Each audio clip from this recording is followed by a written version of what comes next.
விருதுநகர் மாவட்டம் வெள்ளியணை அடுத்த ஜல்லிப்பட்டி அருகே தனியார் சிமெண்ட் ஃபேக்டரிக்கு சென்ற ஜல்லிக்கற்கள் ஏற்றி சென்ற அந்த ரயில் மீது தனியார் பொறியியல் கல்லூரி பேருந்து மோதி இன்று மாலை விபத்து ஏற்பட்டுள்ளது.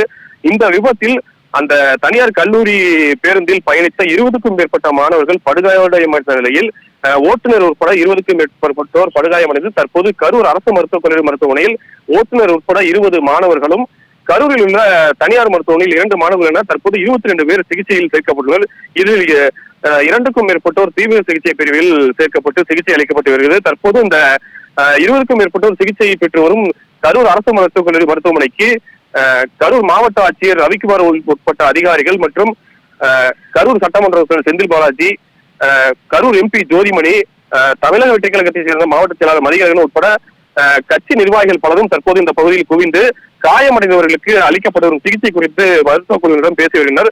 மேலும் அந்த காயமடைந்த நபர்களும் பாதிக்கப்பட்ட மாணவர்கள் பெற்றோர்களிடம் தற்போது நலம் விசாரித்து வருகின்றனர். அடுத்தடுத்து தற்போது அரசியல் கட்சிகளை சேர்ந்த பிரமுகர்கள் அரசு மருத்துவக் கல்லூரி மருத்துவமனையை நோக்கி விரைந்துள்ளனர்.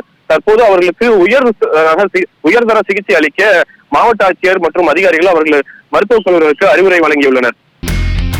இனி செல்லும் இடமெல்லாம் செய்தி.